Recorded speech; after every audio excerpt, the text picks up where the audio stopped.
स्वागत है दोस्तों आप लोगों का मेरे चैनल स्टॉक मार्केट की गपशप में।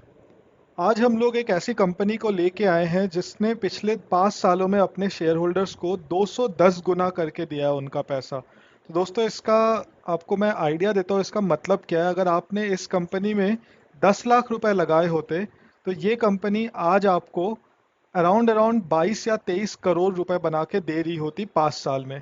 तो दोस्तों इस कंपनी का नाम जैसा कि आपने थंबनेल से भी देख लिया होगा आदित्य विजन लिमिटेड है। और इस कंपनी में आशीष कचौलिया जी का भी एक बहुत बड़ा स्टेक है। इन्होंने बहुत पहले से ही इसमें होल्डिंग बना रखी थी। आप में से जो लोग भी ऐसे हैं जिनको ये पता नहीं है कि आशीष कचौलिया जी कौन है, आशीष कचौलिया जी को big whale of Indian stock market कहा जाता है। ये माइक्रो कैप और स्मॉल कैप इन्वेस्टमेंट्स में बहुत माहिर है और इन्होंने ऐसे बहुत सारे कंपनीज में इन्वेस्ट किया है जहां इनके पैसे मोर देन 40-50 गुना 100 गुना भी हुए हैं पहले भी। इन्होंने सबसे पहले 2003 में हंगामा डिजिटल राकेश झुनझुनवाला जी के साथ शुरू किया था और बाद में अपनी कंपनी लकी सिक्योरिटीज भी शुरू कर ली थी। तो दोस्तों ये वीडियो एक बहुत ही डिटेल में इस कंपनी का पूरा बिजनेस एनालिसिस होने वाला है। तो जो भी आप में से सीरियस लॉन्ग टर्म इन्वेस्टर्स आप लोग हैं तो ये वीडियो प्लीज स्किप मत कीजिएगा। अगर आप इस वीडियो को पूरा एंड तक देखोगे तो आपको और कुछ भी देखने की जरूरत नहीं है, आप एक फुल इन्फॉर्म डिसीजन ले पाओगे इस कंपनी को लेके। ये एक डिस्क्लेमर मैं दे देता हूँ दोस्तों कि ये सिर्फ एजुकेशनल पर्पजेस के लिए, मैं एक फंडामेंटल एनालिसिस करके एंड बिजनेस का पूरा आपको एंड टू एंड आइडिया दे रहा हूँ कि इस कंपनी का बिजनेस स्ट्रक्चर कैसा है, इंडस्ट्री स्ट्रक्चर कैसा है, फ्यूचर प्रोस्पेक्ट्स कैसे हैं, करंट इकोनॉमिक्स कैसे हैं, इनका बैलेंस शीट कैसा है। पूरा का पूरा एंड टू एंड मैं आपको इस वीडियो में फंडामेंटल एनालिसिस करके दूंगा ताकि आपको जाके बस ये डिसाइड करना हो कि आप इसमें पैसा लगाना चाहते हो या नहीं। बट इस वीडियो में हम कोई भी रिकमेंडेशन नहीं प्रोवाइड करेंगे। आप अपना डिसीजन खुद के रिसर्च के बाद ही करो एंड अपने फाइनेंशियल एडवाइजर से सलाह लेने के बाद ही कीजिए। तो दोस्तों इससे पहले कि इस वीडियो में हम लोग स्टार्ट कर ले, अगर अभी तक आपने हमारे चैनल को सब्सक्राइब नहीं किया है तो प्लीज़ इस चैनल को सब्सक्राइब करके बेल आइकन को प्रेस कर लीजिएगा। इस चैनल पे हम लोग रिजल्ट्स जो आते हैं क्वार्टरली उनको पोस्ट करते हैं, जो ब्रोकरेज रिपोर्ट्स आते हैं उनको भी पोस्ट करते हैं एंड ऐसे डिटेल फंडामेंटल एनालिसिस के वीडियोस भी हम डालते रहते हैं, स्पेशली ऐसी कंपनीज के जो कि उतने वेल नोन नहीं है और जिनको उतना ज़्यादा ब्रोकरेज कवरेज या फिर दूसरे सोशल मीडिया पे आपको जिन कंपनीज के बारे में ज़्यादा पता नहीं चलेगा पढ़ के। हम उस पर बहुत हमारी मेहनत लगती है इन कंपनीज पे रिसर्च करने में। तो आप ज़रूर से इस वीडियो को देखने के बाद अगर आपको कंटेंट पसंद आए तो चैनल को सब्सक्राइब कीजिएगा और वीडियो को लाइक करके कमेंट करना मत भूलिएगा। तो आइए दोस्तों अब से इस वीडियो की शुरुआत करते हैं।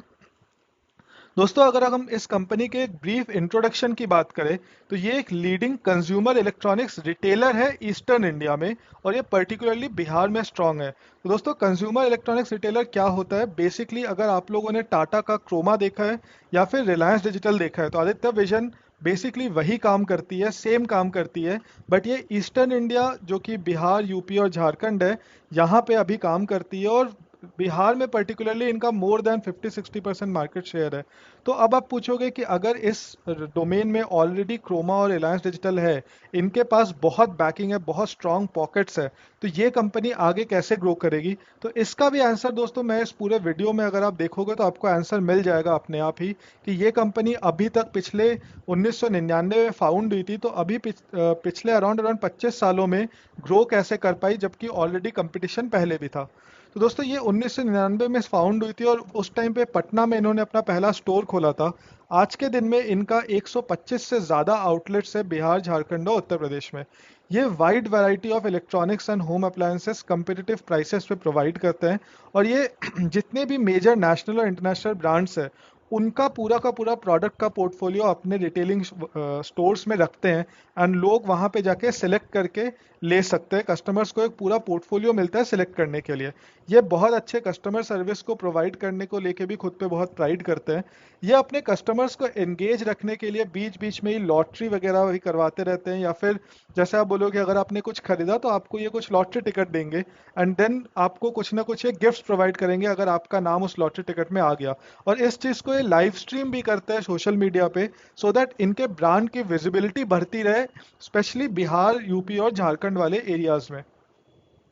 अगर दोस्तों हम लोग इनके पूरे हिस्ट्री की बात करें कि ये कंपनी कैसे ग्रो करी थी, तो अगर आप देखोगे यहाँ पे जो ब्लू बार्स बने हुए हैं ये इनका रेवेन्यू है, और जो थर्ड यहाँ पे वाइट कलर में लिखा हुआ है ये इनका स्टोर काउंट है।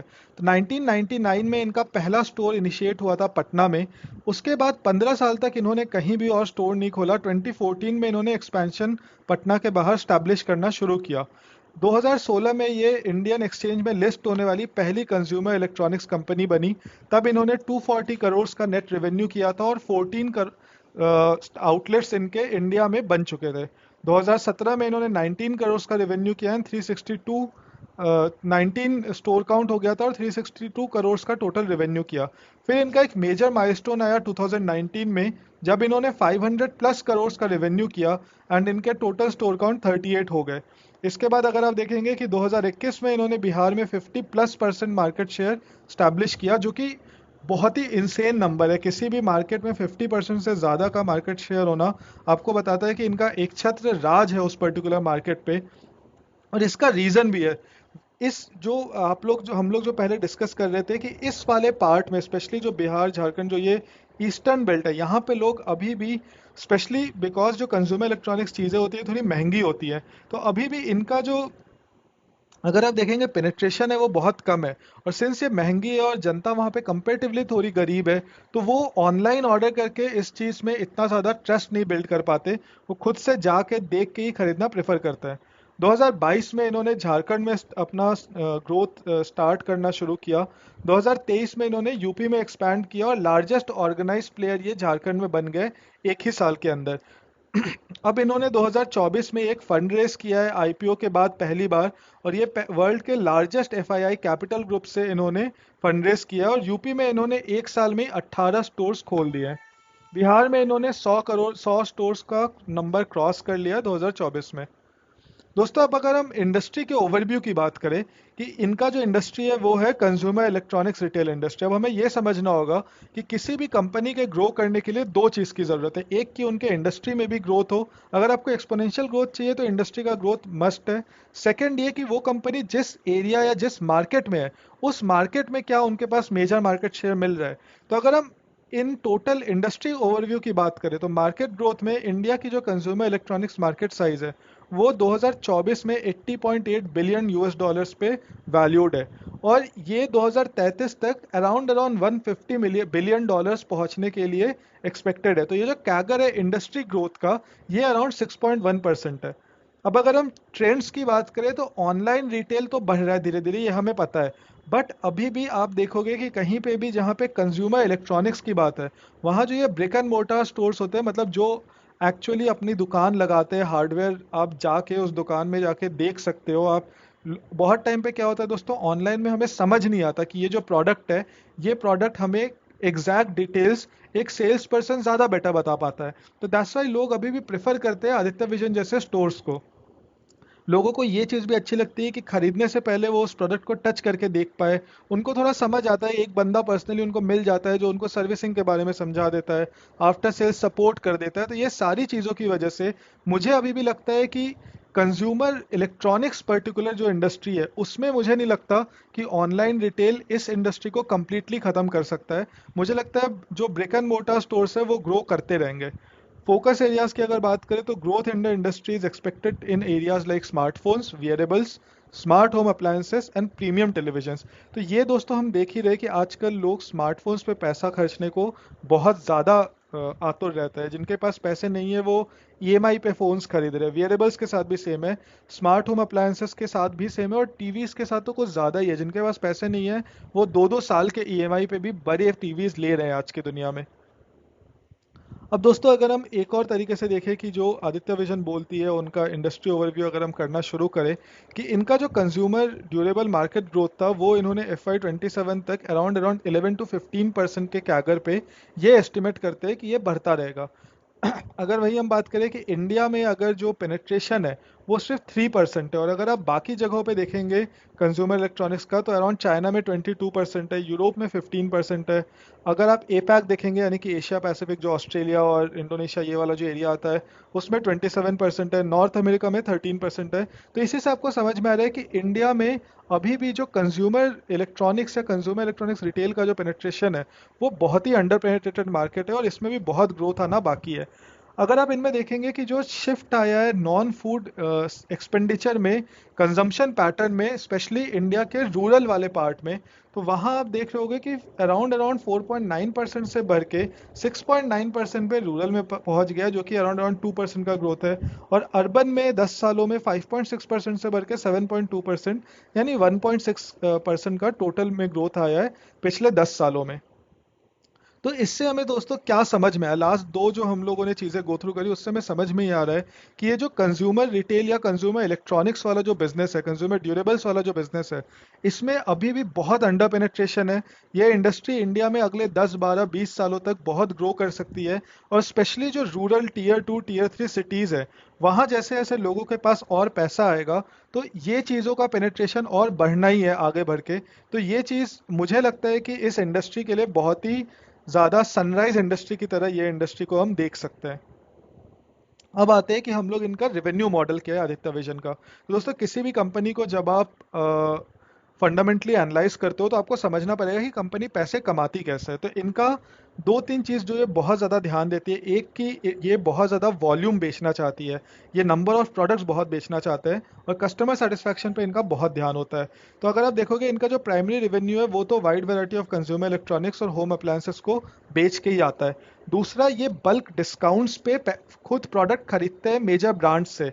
और उसका रीज़न ये है क्योंकि बिकॉज ये इतना ज़्यादा वॉल्यूम में बेच सकते हैं, तो जो ब्रांड्स होते हैं वो भी इनको थोड़े डिस्काउंट में देने को रेडी रहते हैं, क्योंकि उनका बहुत सारा प्रोडक्ट आदित्य विजन के थ्रू निकल जाता है कस्टमर्स तक। तो इसलिए वो सस्ते में खरीद के कंपिटिटिव प्राइसेस पे बेच पाते हैं और खुद हेल्दी प्रॉफिट्स कमा पाते हैं, क्योंकि इनका सेल्स वॉल्यूम बहुत हाई है। अगर आप आफ्टर सेल्स सर्विस की बात करें, तो आफ्टर सेल्स सर्विस से भी ये रेवेन्यू कमाते हैं। इनका जो आफ्टर सेल्स रेवेन्यू स्ट्रीम है, वो इंस्टॉलेशन से आता है, एक्सटेंडेड वारंटीज से आता है और रिपेयर्स से आता है। अब दोस्तों, अगर हम एक चीज़ बात करें, तो इनका एक रेवेन्यू मॉडल स्ट्रैटेजी कैसे है कि ये कैसे रेवेन्यू को मॉडल करते हैं, कैसे रेवेन्यू बढ़ाने पे सोचते हैं। तो इनका पहला काम होता है कि कस्टमर्स को अट्रैक्ट करते हैं। अट्रैक्ट कैसे करते हैं कि वाइड प्रोडक्ट सिलेक्शन देंगे, कंपिटिटिव प्राइसेस देंगे, एंड इनका जो जिस एरिया में है वहाँ पे इनका बहुत स्ट्रॉन्ग ब्रांड प्रेजेंस है। अगर आप बिहार में जाओगे, जो वहाँ के टीयर 2 टीयर 3 टाउन्स है, उन सब जगहों पे आपको क्रोमा के स्टोर्स नहीं मिलेंगे, आपको रिलायंस डिजिटल के स्टोर नहीं मिलेंगे, बट हर किसी को पता है कि आदित्य विजन क्या है। आदित्य विजन वहाँ के लिए बहुत ट्रस्टेड नाम है वहाँ पे, क्योंकि 25 सालों से वो दुकान वहाँ पे दिख रही है लोगों को। तो आदित्य विजन एक बहुत स्ट्रॉन्ग ब्रांड प्रेजेंस है, और उनको अच्छा प्रोडक्ट सिलेक्शन, अच्छा कंपिटिटिव प्राइसिंग, सब कुछ प्रोवाइड करते हैं ये। अगर आप सेकंड, इनका पॉइंट होता है कि ये एक्सेलेंट सर्विस प्रोवाइड करेंगे ताकि कस्टमर्स रिपीटली आते रहे। थर्ड होता है कि ये सेल्स को हायर वॉल्यूम पे ग्रो करने पे बहुत फोकस करते हैं। तो एक तो ये कंपिटिटिव सर्विस प्राइसेस प्रोवाइड करते हैं, तो इसकी वजह से अगर कोई गरीब जनता है, उनके लिए प्राइसेस बहुत मैटर करते हैं। देन कस्टमर सर्विस ये बहुत अच्छा प्रोवाइड करते हैं। अपने यहाँ पे जो आफ्टर सेल्स सर्विस है, एक्सटेंडेड सर्विस है, इनको खरीदने के लिए कस्टमर्स को ये इनकरेज करते हैं। एंड बिकॉज ये लोग अपने वारंटीज और आफ्टर सेल्स सर्विस की क्वालिटी बहुत अच्छी रखते हैं, तो कस्टमर्स इसको खरीदना प्रेफर भी करते हैं। अब दोस्तों, आ जाते हैं इनके फाइनेंशियल्स पे कि FY 2024 पे इन्होंने कैसा फाइनेंशियल नंबर्स प्रोवाइड किए। तो दोस्तों, इन्होंने अपना टॉप लाइन पिछले 2 साल में ऑलमोस्ट डबल कर दिया। ये बिहार में 100+ स्टोर्स पे पहुंच चुके हैं। ये यूपी में भी बहुत छोटे टाइम में बहुत ज़्यादा स्टोर्स खोल के अच्छे इनरोड्स बना रहे हैं। इस साल इन्होंने अराउंड अराउंड 14 डिस्ट्रिक्ट मिला के 19 स्टोर्स खोल दिए हैं। 25 साल इनके पूरे होने पे इस बार इन्होंने डिविडेंड्स भी दिए थे। और इन्होंने एक चीज़ बहुत अच्छी करी है कि इनके साथ जो एम्प्लॉयज़ है, ये बहुत सालों से रह रहे हैं, और ये इंश्योर करते हैं कि वो और भी लंबा टाइम रहे, ताकि कंपनी को अपने नए बंदों को ट्रेन करने पे ज़्यादा पैसा ना वेस्ट करना पड़े। और इसके लिए ईसॉप्स एंड ऑल ज़रूर देते रहते हैं अपने एम्प्लॉयज़ को, ताकि कंपनी के ग्रोथ के साथ इनके एम्प्लॉयज़ की भी ग्रोथ होती रहे। अब इन्होंने जो गाइडेंस दी थी रेवेन्यू की, वो अराउंड 30% के आसपास दी थी, जिसको इन्होंने इजीली बीट कर दिया। इनका जो प्रॉफिट आफ्टर टैक्स था, वो 20% से ग्रो हो रहा है। और ये जो FY 24 में इन्होंने अराउंड अराउंड 40 नए स्टोर्स खोल दिए, जो कि FY 23 से 1.5 गुना ज़्यादा थी। दोस्तों अब हम लोग आते हैं इनके ऑपरेशनल परफॉर्मेंस को समझते हैं। ये बहुत इंपॉर्टेंट है आप लोगों का समझना। ऑपरेशनल परफॉर्मेंस से हमें किसी भी बिजनेस का जो एकदम इन डेप्थ है वो समझ में आ रहा होता है। तो पहली चीज़ हमें क्या समझनी होगी कि सेम स्टोर से इनका सेल्स ग्रोथ कैसे आ रहा है। इसका ये क्यों इतना इंपॉर्टेंट मैट्रिक्स है, क्योंकि आप समझिए किसी भी स्टोर को पहली बार खोलने में एक कंपनी का कुछ कैपिटल एक्सपेंडिचर जाता है जिसको हम कैपेक्स कहते हैं। अब जब आप नया खोलते हो कोई स्टोर तो वहाँ पे इनिशियली तो जो भी सेल्स हुए वो तो आपके लिए सब कुछ पॉजिटिव है, राइट, क्योंकि पहले साल में आपका जीरो था। जब आपने खोला तो जो भी आया पॉजिटिव है, क्योंकि सब लोगों को दिखा नया बिजनेस है, हर कोई आएगा खरीद लिया चला गया। बट उसके बाद ईयर ऑन ईयर आपका ग्रोथ आ रहा है कि नहीं, ये बहुत जरूरी है सेम स्टोर से। तभी आप अपने बिजनेस को सस्टेनेबल वे में बढ़ा पाओगे। और इनका एक बहुत अच्छी चीज़ ये रही है कि आज तक इनका जीरो स्टोर क्लोजर रहा है। तो इनको पता है एक्चुअली कि किस एरिया में कौन से साइज का स्टोर खोलना है। तो अगर आप देखेंगे इनका H2 FY23 से H2 FY24 पे अगर जाएंगे तो सेम स्टोर सेल्स ग्रोथ 5% से बढ़ के 10% तक पहुंच गया है। अगर आप बिल कट्स की बात करोगे, बिल कट्स का सिंपल सा मतलब है कि टोटल नंबर ऑफ इन्वॉइसेस कितने बने, और ये जो नंबर्स आ रहे हैं 1000 में है। तो अगर आप देखोगे H2 FY23 में इनका 299,000 नंबर ऑफ बिल कट्स थे, जो इस बार 20% से ग्रो करके 359,000 है। अगर आप एवरेज सेलिंग प्राइस देखोगे तो जहां पिछले साल H2 FY23 में इनका एवरेज सेलिंग प्राइस 21,192 का था, वो 3% से ग्रो करके 21,747 का पहुंच गया है। तो दोस्तों ये इंसेन नंबर्स है। अगेन आप देख रहे हो कि इनका जो बिल कट्स है वो 27% से बढ़ रहा है। जो टोटल ग्रोथ है सेम स्टोर सेल्स ग्रोथ वो भी अच्छे खासे हेल्दी नंबर्स। पिछले साल 32%, इस साल 15%। तो हेल्दी नंबर्स से इनकी ग्रोथ आती जा रही है। अब आते हैं ऑपरेटिंग परफॉर्मेंस के सेकंड हिस्से पे। तो दूसरा हिस्सा ये है कि इनके प्रोडक्ट मिक्स कैसे है। तो अगर आप देखोगे इनका 67% इस साल जो H2 में आया था वो होम एंड एंटरटेनमेंट सॉल्यूशंस से आया था।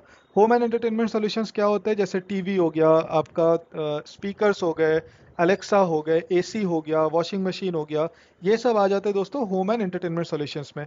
डिजिटल गैजेट्स से इनका 22% आया, जो कि आ जाता है आपका मोबाइल फोन्स हो गए, टैबलेट्स हो गए, और भी इस टाइप के जो भी चीज़ें आप सोच सकते हो, बेसिकली वेयरेबल्स वगैरह हो गए।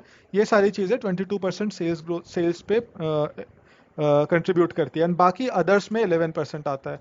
अगर आप स्टोर काउंट की बात करोगे तो टोटल स्टोर काउंट पिछले साल 105 स्टोर्स थे, इस साल 145 हो गए, जो कि 38% का ग्रोथ है।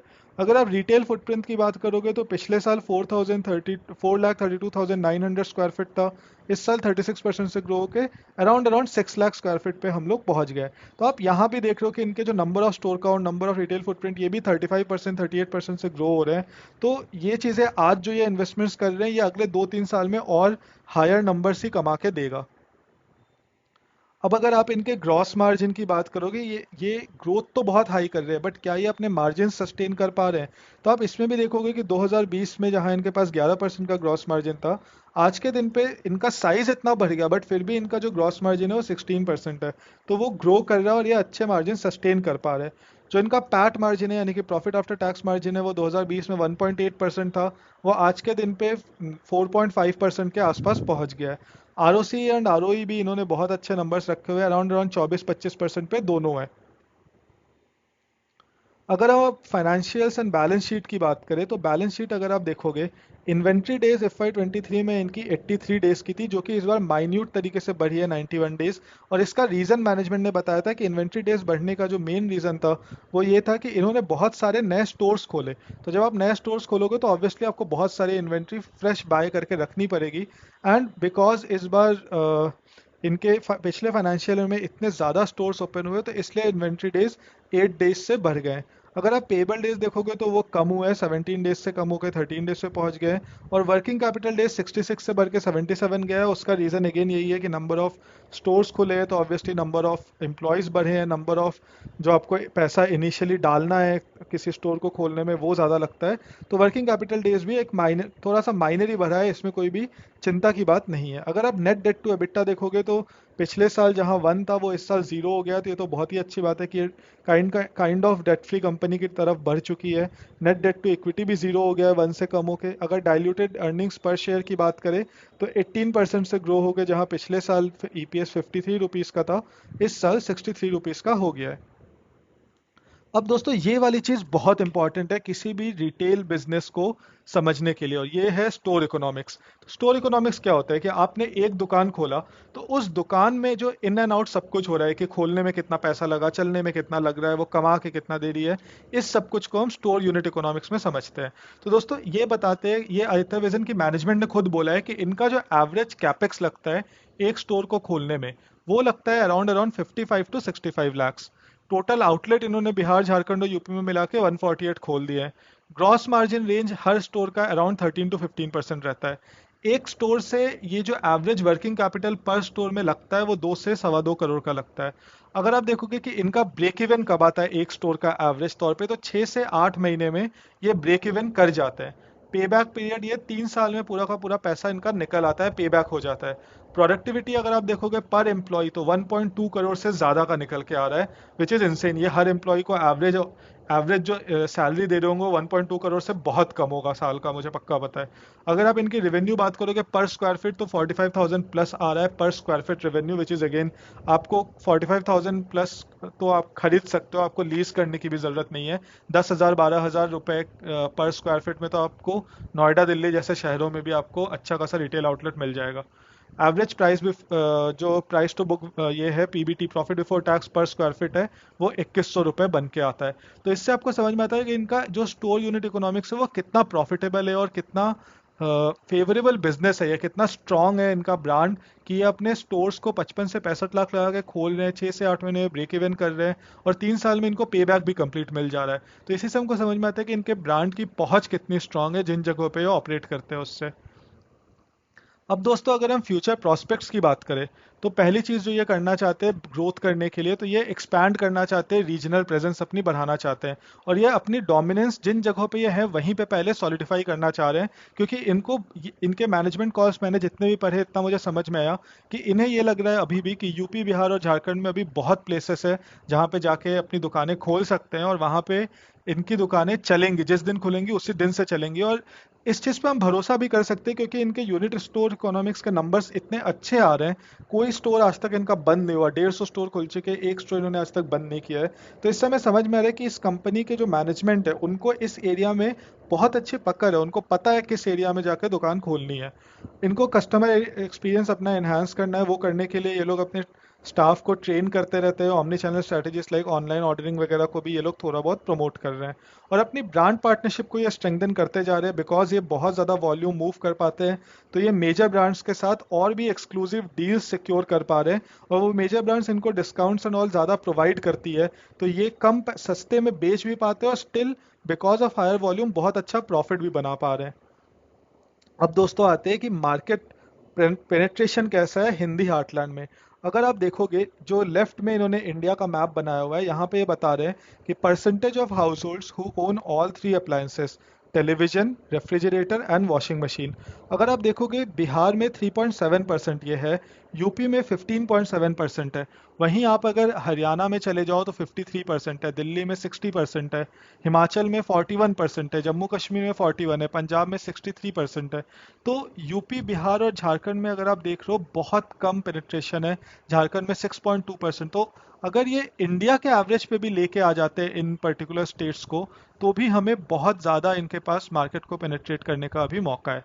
अगर आप ऐसे हाउस होल्ड, सेकेंड जो मैप है इसमें बता रहे हैं कि ऐसे house hold, percentage of house hold जो कि एसी ओन करते हैं। तो दोस्तों एसी वाला फैक्टर क्यों इतना इंपॉर्टेंट है आप समझिए। एसी आपने देखा होगा कि इस साल पूरे नॉर्दर्न इंडिया में एकदम ज़बरदस्त गर्मी हो रही थी, 50 डिग्रीज के टेम्परेचर क्रॉस कर रहे थे। तो ऐसा हो ही नहीं सकता कि लोगों के पास अगर डिस्क्रिशनरी इनकम हो तो वो अपने घर में एसी ना लगाना प्रेफर करे। तो अगर जैसे जैसे लोगों के पास पैसा आएगा एसी तो लगेगा लोगों के घर में। इंडिया में अगर आप देखोगे यूपी में जो एसी का percentage of household that owns AC वो 2.4% है, बिहार में 0.4% है, और झारखंड में 2.1% है।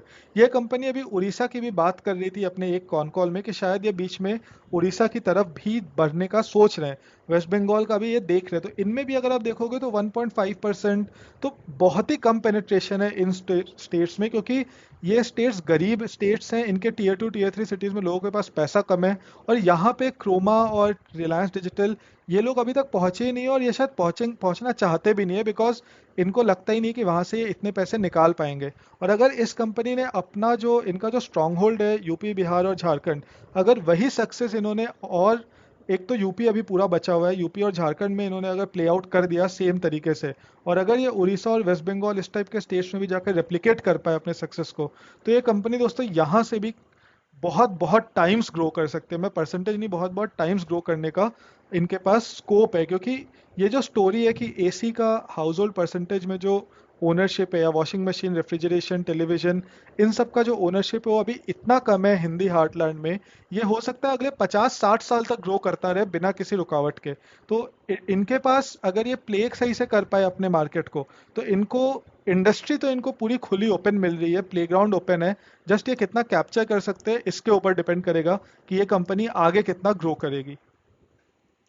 अब दोस्तों अगर हम देखें कि फुली ऑटोमेटेड वॉशिंग मशीन का अगर आप डिमांड देखोगे, तो ये बता रहे हैं कि पिछले साल जहां इनका 57% का था FY17 में, 5 साल में वो बढ़ के 62% पे आ गया।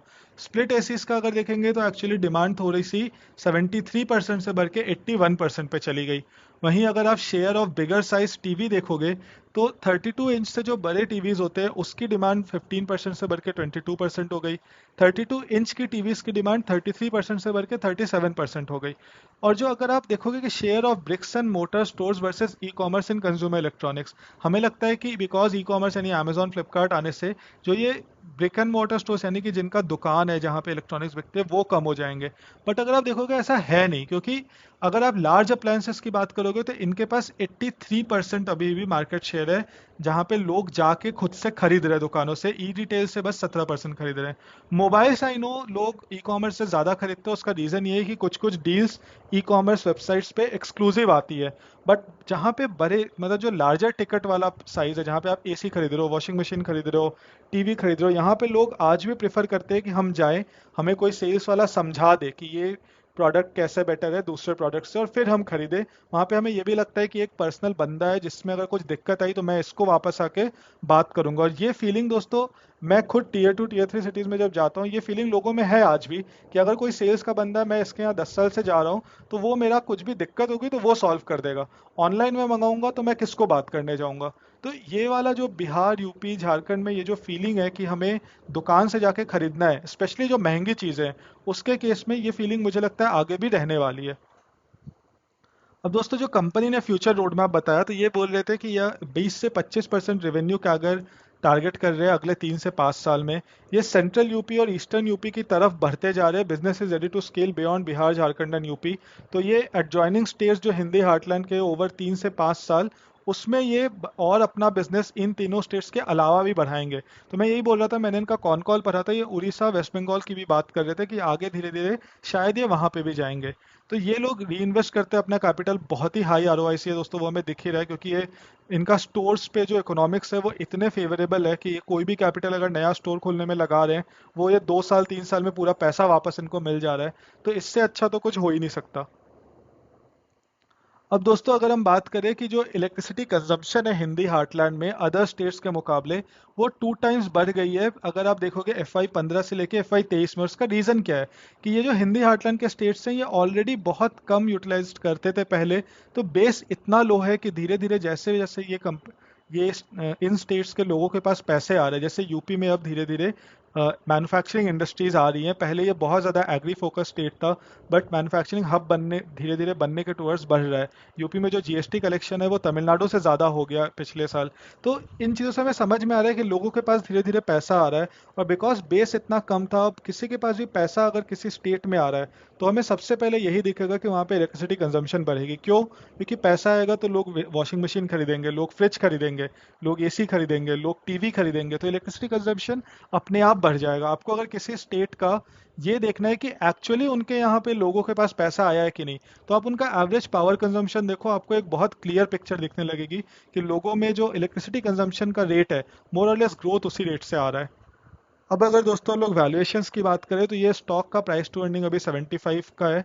मार्केट कैप ये 6000 करोड़ की मार्केट कैप की कंपनी है। अगर आप अभी देखोगे सिर्फ प्राइस टू अर्निंग्स के टर्म में तो आपको ये थोड़ी महंगी लग रही होगी, बट अगर आप पीजी रेशियो देखोगे तो 1.09 ही दिख रहा है, क्योंकि इनका 5 साल में जो प्रॉफिट कैगर है वो 70% के आसपास है, और जो 3 साल में सॉरी जो 3 साल में प्रॉफिट कैगर है वो 57% के आसपास है।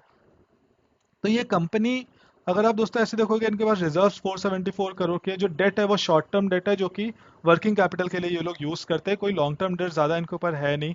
तो कंपनी दिखती तो बहुत अच्छी है, वैल्यूएशंस थोड़े आई नो स्ट्रेच्ड है, तो आप लोग अगेन इस चीज पे मैं बिल्कुल कुछ भी रिकमेंडेशन की तरफ नहीं जा रहा हूँ, आप लोग प्लीज खुद से इसको स्टडी कीजिए। मेरा काम था इस बिजनेस का एंड टू एंड आपको एक ओवरव्यू देना, वो मैंने देने की कोशिश करी है। अगर दोस्तों आप इसके ग्रोथ हिस्ट्री की बात करोगे तो ये कंपनी 2013 में 100 करोड़ का टोटल सेल्स कर रही थी, जो कि आज 2024 में अराउंड अराउंड 18 करोड़ का 1800 करोड़ का पहुंच गया। तो सेल्स इन्होंने अराउंड अराउंड 18 टाइम्स कर लिया है।